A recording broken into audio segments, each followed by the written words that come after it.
नमस्कार. A1 सुग्रास रेसिपीमध्ये मी अमिता दाते आपणा सर्वांचं स्वागत करते. प्रसादासाठी आज मी 5वी लाडूची रेसिपी दाखवत आहे. ती म्हणजे केशर खोबरं लाडू.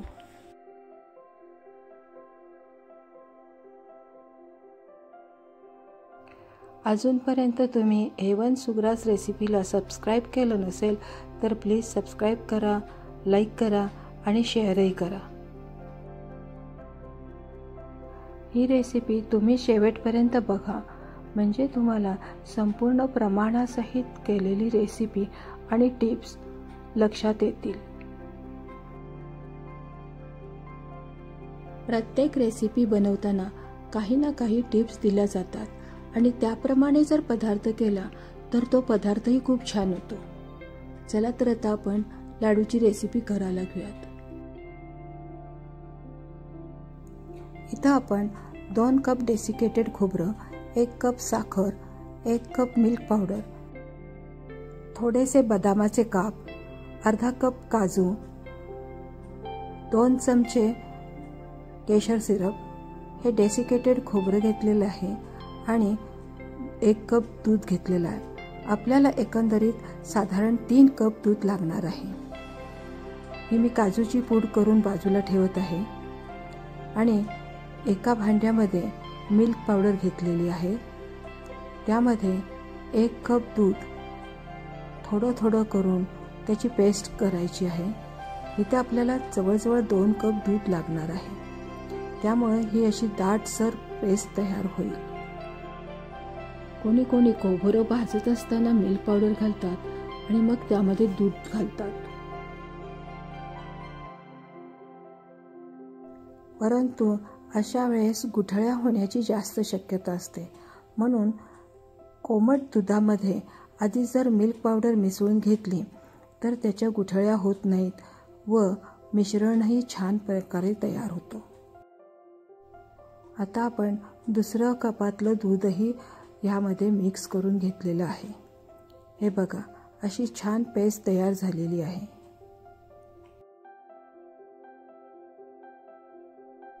आता आपण ही पेस्ट थोडा वेळ बाजूला ठेवूयात आणि काजूची जी पूड झालेली होती त्यामध्ये थोडेसे दूध घालून तीही एक पेस्ट तयार करूयात. यात साधारण अर्धा कप दूध घातलेलं आहे. थोडंसं लागलं तर नंतर घालता येईल, पण पहिल्यांदा एवढं दूध घातलेलं आहे. काजूमुळे ह्या लाडवांना क्रीमी टेक्स्चर येतं आणि त्यामुळे लाडू खूप छान होतात. एका कढईमध्ये 1 चमचा तूप घालून त्यामध्ये बदामाचे काप आपण भाजून घेऊयात. हे छान गुलाबीसर रंगावरती भाजून घ्यायचे आहे आणि ते बाजूला ठेवून द्यायचे. आपण त्याचा उपयोग नंतर करणार आहोत. आता ह्याच कढईमध्ये 2 कप डेसिकेटेड खोबरं घेतलेलं आहे, ते भाजून घेत आहोत. हे अगदी मंद आचेवरती भाजायचं, कारण ह्याचा बुरा असतो तो खालती कढईला लागण्याची शक्यता असते. आपल्याला हे खोबरं भाजलं हे वासावरनं ओळखायचं. मग मात्र गॅस बंद करून थोडा वेळ तसंच कढईमध्ये ठेवायचं.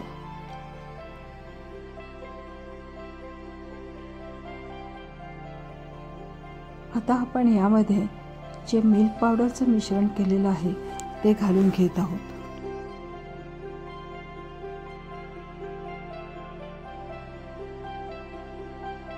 आता मात्र आपल्याला सतत हे मिश्रण ढवळत राहावं लागणार आहे.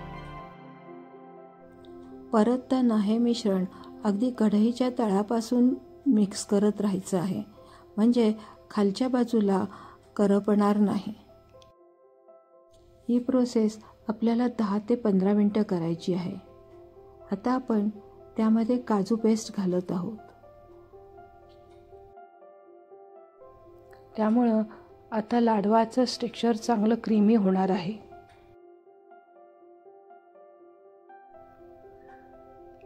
आता आपण यामध्ये साखर घालून घेऊयात. त्यामुळे पहिल्यांदा हे मिश्रण थोडंसं पातळ होते.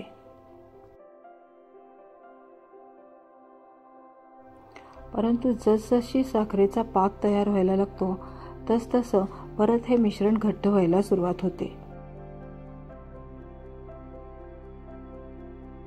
आता हे मिश्रण परत कढईपासून वेगळे व्हायला लागलेलं आहे.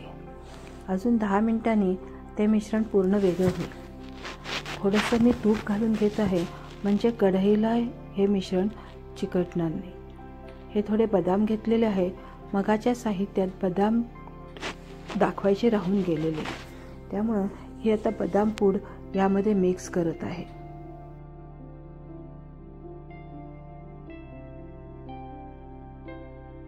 आता हे मिश्रण कढईपासून छान वेगळं व्हायला लागलेलं आहे. त्यामध्ये आता मी केशर सिरप घालते, त्यामुळे लाडवाला कलर खूप छान येणार आहे. केशर सिरप सर्व मिश्रणामध्ये एकजीव करून घेऊयात. त्यामुळं लाडू हे सारख्या एका रंगाचे होतील. पुन्हा एकदा सांगते, अजूनपर्यंत A1 सुग्रास रेसिपीला जर कोणी सबस्क्राईब केलं नसेल तर प्लीज सबस्क्राईब करा, लाईक करा आणि शेअरही करा. आता हे मिश्रण छान तयार झालेलं आहे. ते आता एका ताटामध्ये थंड होण्यासाठी ठेवत आहे. त्यावरती थोडेसे ड्रायफ्रूट्स घातलेले आहेत. अजून हे मिश्रण थोडंसं कोमट आहे, त्यामुळं पूर्ण थंड झाल्यानंतर हे लाडू अजूनही छान तयार होतील. मी एक लाडू या डेसिकेटेड खोबऱ्यामध्ये घोळवून घेत आहे. आमच्याकडे जास्त वरून खोबरं असं लावलेलं आवडत नाही, त्यामुळं एकच लाडू मी हा घोळवून घेणार आहे. बाकी सगळे लाडू तसेच ठेवणार आहे. तुम्हाला जसं आवडेल तसं तुम्ही करू शकता. यामध्ये ड्रायफ्रूट्स नाही घातले तरी चालतील, काजू नाही घातले तरी चालतील, परंतु त्याऐवजी तुम्ही डेसिकेटेड खोबरे जास्त प्रमाणात घेऊ शकता आणि थोडीशी मिल्क पावडरचे प्रमाणही वाढवू शकता.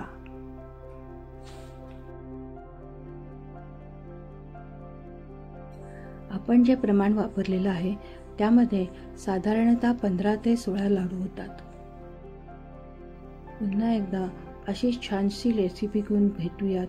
तोपर्यंत अमिता तातेचा बाय.